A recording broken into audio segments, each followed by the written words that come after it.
जय गुरु जी। प्यारी संगत जी, सत्संग स्टार्ट करने से पहले मंत्र जाप करेंगे। ओम नमः शिवाय, शिव जी सदा सहाय। ओम नमः शिवाय, गुरु जी सदा सहाय। मेरे परम पिता परमेश्वर के चरणों में मेरा शत शत प्रणाम। संगत जी, ये जो सत्संग है वो मेरे खुद का एक्सपीरियंस सत्संग है कि मैंने कैसे शुक्राना के महत्व को समझा अपने जीवन में, उसकी अहमियत क्या है मेरी लाइफ में, मैंने उसको रियलाइज़ किया। और मैं आप सबके लिए भी मैं एक मैसेज देना चाहती हूँ आप सबको कि शुक्राना, ग्रेटिट्यूड हमारी लाइफ में कितना ज़्यादा इम्पोर्टेंट है और वो हमें क्यों करना चाहिए और क्यों हमारी लाइफ में वो इतना ज़्यादा इम्पोर्टेंट है जितना कि पूजा करना भी नहीं है उसके कंपैरिजन में। और हमें उसको प्रायोरिटी देनी चाहिए, सबसे टॉप पे रखना चाहिए अपनी प्रायोरिटी लिस्ट में। क्योंकि शुक्राना करने से जब भी हम खुश होते हैं तो भगवान को मतलब थैंक यू ज़रूर बोलना चाहिए। क्योंकि दुख में तो ऑटोमेटिकली हमारे मन में भगवान मतलब जो भगवान में विश्वास रखते हैं ज़्यादातर, मतलब कुछ लोग होते हैं बहुत कम नास्तिक जो मतलब नहीं मानते, वो कुछ ज़्यादा ही प्रैक्टिकल होते हैं। लेकिन सच हमारी लाइफ का सबसे बड़ा यही है कि जो कुछ भी होता है वो भगवान की कृपा से ही होता है। मतलब हमारे कर्मा भी, मतलब एक प्रैक्टिकल इंसान सोचेगा कि कर्मा भी हमारी लाइफ में बहुत इम्पोर्टेंट होता है कि जैसा हम करते हैं वैसा होता है। लेकिन और अच्छे कर्मों की वजह से ही हमें भगवान के साथ, भगवान पे विश्वास, ये सारी चीज़ें हमें प्राप्त होती है। जब हमारे कर्म अच्छा हो तभी हम पे भगवान पर विश्वास हो पाता है। और जब हमें भगवान पर विश्वास होता है तो हम ऑटोमेटिकली जितने स्ट्रोंग है उससे कहीं ज़्यादा गुना स्ट्रोंग हो जाते हैं ऑटोमेटिकली। क्योंकि हमें परम पिता परमेश्वर का साथ मिलता है, जिन्होंने इस पूरी दुनिया, इस पूरी सृष्टि की रचना की है, जिन्होंने हमें बनाया है। और सब कुछ पहले से ही डिसाइडेड होता है कौन क्या करेगा कर्म के अकॉर्डिंग। क्योंकि पहले तो आपको पहले के कर्मों का हिसाब देना पड़ता है, बाद में जो इस लाइफ में चल रहा है उसका। क्योंकि इस लाइफ में जो हो रहा है वो अधिकतर आपके पहले जो आपने किया है अच्छा बुरा उन सब का चल रहा है स्टेज में। और मैं आपको ये बताना चाहती हूँ कि हमारे लाइफ में शुक्राना करना कितना ज़्यादा इम्पोर्टेंट है, जितना कि पूजा करना भी नहीं। जैसा कि आप सब जानते हैं कि पूजा जब हम करते हैं भगवान की तो पहले नहाते हैं, खुद को शुद्ध करते हैं पानी डालकर। और मतलब बहुत सारी प्रोसीजर्स होते हैं, बहुत सारे हम एक पर्टिकुलर रिचुअल फॉलो करते हैं कि पहले अगरबत्ती लगाना है, भगवान को स्नान कराना है, फूल चढ़ाने हैं, प्रसाद चढ़ाना है, ये सारी चीज़ें हम करते हैं, बहुत कुछ करते हैं। और मतलब मैं ये नहीं कहती कि करना नहीं चाहिए, बिल्कुल आपको करना चाहिए। अगर आपकी श्रद्धा है, विश्वास है तो आपको करना चाहिए। क्योंकि ये सारी चीज़ें कर कर भी सुकून मिलता है। और एक तरह से कई लोग भगवान से इतना जुड़े होते हैं, ये उनका प्यार होता है भगवान के प्रति, हमें करना चाहिए। लेकिन शुक्राना करने से हमारे जीवन में बरकत आती है, जो भी चीज़ हमारे पास है वो दुगनी हो जाती है। कि हम हर इंसान का थैंक यू बोलते हैं, हम हर इंसान को थैंक यू बोलते हैं कि कोई हमारे लिए कुछ करता है तो हम उसको थैंक यू बोलते हैं। लेकिन हम ये क्यों भूल जाते हैं कि भगवान जिन्होंने हमें, कई सारी चीज़ें होती है जो हमने भगवान से नहीं भी मांगी होती, या हमें कई सारी चीज़ों का पता भी नहीं होता कि कुछ बुरी चीज़ें हैं जो हमारी लाइफ में होने वाली है और भगवान हमें उनसे प्रोटेक्ट करते हैं। तो हम क्यों भूल जाते हैं, जिन्होंने हमारे लिए इतना कुछ किया, बिना मांगे भी बहुत सारी चीज़ें की, क्यों हम भूल जाते हैं? क्यों हम उसके किए गए इतनी सारी चीज़ों का क्यों हम उनको शुक्राना नहीं करते? क्यों हम उनको थैंक यू करना भूल जाते हैं? हम इतने सारे लोगों को अपनी लाइफ में क्रेडिट देते हैं कि इसने हमारे लिए ये किया, इसने ये हमारे लिए ये किया।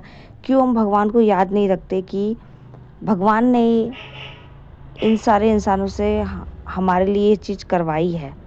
गुरुजी जो कि प्रैक्टिकल गुरुजी है, गुरुजी कहते भी है मैं प्रवचन नहीं देता, मैं प्रैक्टिकल करके दिखाता हूँ। और सच में जब से वो आए हैं उन्होंने हर पल खुद को प्रूफ किया है, हर पल हर चीज़ को प्रैक्टिकल करके दिखाया है कि कुछ भी चीज़ ऐसे ही नहीं होती, सिर्फ कहने के लिए नहीं होती, हर चीज़ को प्रूफ किया है, प्रैक्टिकल करके दिखाया है, हर चीज़ को साबित किया है। और एक बार मैं कहती थी गुरुजी इसको ना आप पर विश्वास नहीं है। एक हमारे घर में एक रिश्तेदार आए थे, उनको विश्वास नहीं था।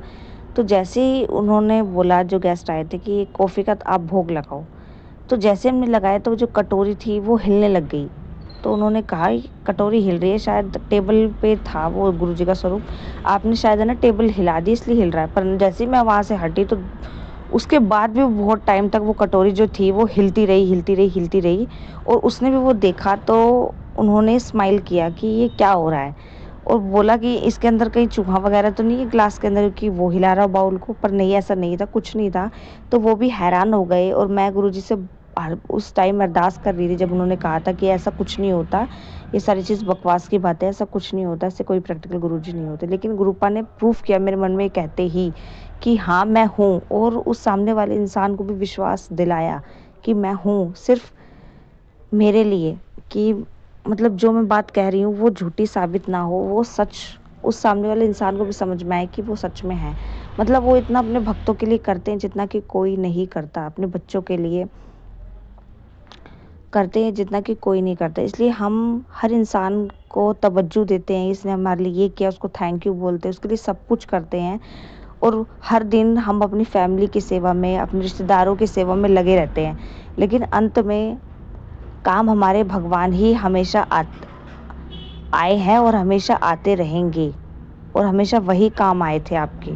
कभी कभी आपने देखा होगा सिचुएशंस में कि आप लोग जो होते हो आपको बस बहुत सारी आपको मतलब कुछ भी चीज़ है, मतलब कभी कभी ऐसी सिचुएशंस आती होगी, आपने देखा होगा कि आपको कहीं पे पेन हो रहा है, आप मतलब सारे लोग, कभी कभी ऐसा भी होता होगा कि कोई भी, आप सबकी सेवा कर रहे हो लेकिन आपके पास कोई भी उस टाइम पे नहीं है, प्रेजेंट नहीं है आपके पास कोई भी। मतलब जैसे बच्चे स्कूल गए हुए हैं और सबकी मदर इन लॉ अच्छी होती है, किसी की नहीं भी होती, वो सब कर्मा के अकॉर्डिंग होता है, या फिर कुछ चीज़ें होती हैं बहुत सारी जो ब्लैक मैजिक के कारण भी होती है। तो मतलब आपने देखा होगा कि बच्चे स्कूल गए हैं, हस्बैंड ड्यूटी पे गए हैं, आप अकेले हो, दर्द में हो, लेकिन आपको खुद ही दवाई लेनी पड़ रही है, खुद ही सब कुछ करना पड़ रहा है। अब जब दर्द में होते हो तो ऑटोमेटिकली भगवान को याद करते हो कि हे भगवान प्लीज़ मुझे ठीक कर दो, हे भगवान प्लीज़ इस दर्द को कम कर दो, मुझसे सहा नहीं जा रहा, भगवान को पुकारते हो। लेकिन उसी टाइम जब आपके घर में कोई सेलिब्रेशन होता है, आप बहुत ज़्यादा खुश होते हैं, कोई खुशखबरी आ जाती है, तो मतलब मैं सबके बारे में नहीं बोल रही, कुछ होते हैं 10% लोग इस पूरे वर्ल्ड में, 10% से भी कम, जो भगवान को खुशी के टाइम पे याद करते हैं, भगवान थैंक यू जो भी हो रहा है। उस टाइम पे जब आप केक कट कर रहे होते हो, सेलिब्रेशन का केक कटिंग का जो चाकू होता है आपके हाथ में होता है, उस टाइम बहुत कम लोग होते हैं जो उसको बोलते हैं कि जो भी हो रहा है सिर्फ आपकी वजह से भी हो रहा है, आप भी हमारी खुशियों में शामिल होइए, आप भी हमारे साथ रहिए, आपके बिना हमारा कोई भी फंक्शन हमेशा अधूरा रहेगा। ऐसे बहुत कम लोग होते हैं जो कर पाते हैं। तो मैं आप सबसे इस सत्संग को करने का मेरा एक ही मकसद है कि मैं आप सबको समझा पाऊँ कि शुक्राना करना, आप दुख में, बहुत सारे लोग होते हैं जिनको विश्वास नहीं भी होता, तो वो भी कुछ भी चीज़ होती है, कुछ भी बुरा हो जाता है तो वो ये हे भगवान ज़रूर बोल देती है क्या हो गया। पर जब कुछ अच्छा होता है तो वो उस भगवान को पुकारना क्यों भूल जाते हैं, मुझे ये बात समझ में नहीं आती कि ऐसा लोग क्यों करते हैं। क्योंकि जिसने रचना सब कुछ आपको बिना बोले ही आपके लिए सब कुछ कर दिया, सब कुछ अपना न्यौछावर कर दिया, सब कुछ आपके लिए वो कर रहे हैं, बिना मांगे भी आपको बहुत सारी चीज़ें वो देते हैं जिसका आप रियलाइज़ नहीं करते, और आप भगवान को शुक्राना नहीं करते हैं।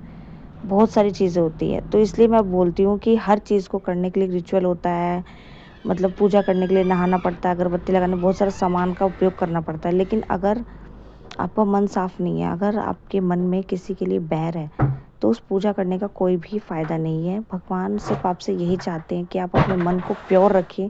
भले ही आप अगरबत्ती ना लगा पाएँ, फूल ना चढ़ाएँ, ये सारी चीज़ें ना भी करें तो चलेगा, लेकिन अपने मन को प्योरीफाई करिए, मन को, अपनी सोल को पवित्र रखिए।